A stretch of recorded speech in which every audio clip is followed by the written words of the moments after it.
बेहद खैर, उम्मीद करती हूँ कि आप सब खैरियत से होंगे और मैं भी बिल्कुल ठीक हूँ। तो माय डियर यूट्यूब फैमिली, आज मैं आप सबके साथ अपनी ज़िंदगी के बहुत बहुत बहुत बहुत इम्पॉर्टेंट और बहुत ही वैल्यूबल और खुशियों भरा मोमेंट शेयर कर रही हूँ। आज मैं आपके साथ, आज का जो व्लॉग है ये है मेरे बाबा के उम्रा से वापसी का व्लॉग। इससे पहले पापा उम्रा जा रहे थे तो वो मैं शेयर नहीं कर सकी, व्लॉग नहीं बना सकी, लेकिन जब वापस आए तो मैंने कहा ये मोमेंट तो मैंने अपने यूट्यूब फैमिली से शेयर करनी है। तो भाई ने कहा था कि आप आ जाओ पूल बाज़ार और वहाँ से कुछ शॉपिंग करते हैं, लेकिन फिर भाई खुद नहीं आए तो मैं सिस्टर के घर गई और फिर रात को भाई ये एक पोस्टर लेकर आए थे जो कि सुबह हमने दीवार पर लगा दी, लेकिन बाकी जो शॉपिंग है जैसे कि और पत्तियाँ वगैरह वो अगले दिन सुबह भाई ने वहीं से शॉपिंग कर ली, क्योंकि वो जो है गली है पूल बाज़ार के नाम से, वो सिस्टर के घर से करीब पड़ रहा था। तो फिर हम सब तैयार हुए और हम निकल गए बाबा को रिसीव करने के लिए।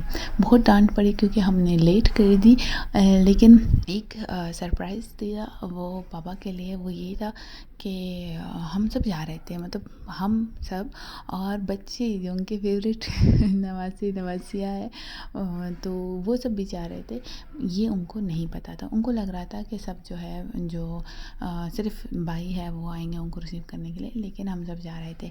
हम मस्ती मजाक करते और बच्चों के साथ सवाल जवाब सेशन करके जब एयरपोर्ट पहुंचे तो बच्चों का कोई मतलब खुशी का इंतहा था।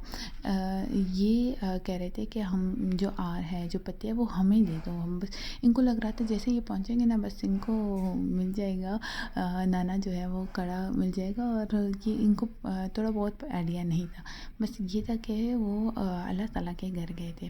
तो यहाँ पे मैं आप सबसे पूछना चाहती हूँ, क्या आपके बचपन का इस तरह का कोई मोमेंट है जब आप अपने नाना दादा अब्बू या किसी भी रिश्तेदार को एयरपोर्ट जाके रिसीव कर रहे थे उम्र से या आज से आते हुए? तो वो ज़रूर कमेंट करके शेयर करिएगा।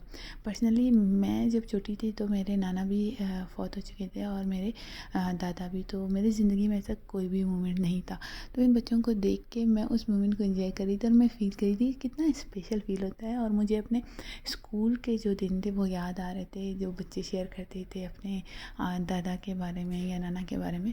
तो उस टाइम मुझे मतलब महरूमी सी फील होती थी, लेकिन अब इनको देख के मुझे लग रहा था कि हमारे मतलब फैमिली के बच्चों के पास भी ये मोमेंट है, तो ये बहुत ही स्पेशल है। खैर फिर हमने नाश्ते की तैयारी की, क्योंकि सुबह जब हम गए थे बहुत जल्दी में निकले थे और नाश्ता भी नहीं किया था।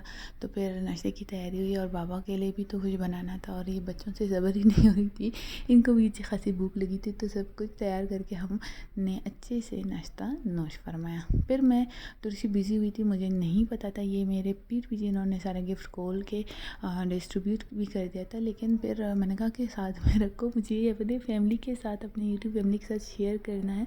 तो कुछ चीज़ें जो बची थी वो इन्होंने मुझे दिखा दी। जब मैं इन गिफ्ट्स को देख रही थी तो मैंने कहा मेरे लिए अब्बू क्या लाए, मेरे लिए अब्बू क्या लेकर आए ना, मतलब कुछ तो स्पेशल जैसे सबके लिए लाए तो मेरे लिए कुछ लाए होंगे। तो उन्होंने कहा पता नहीं कुछ नहीं लाए।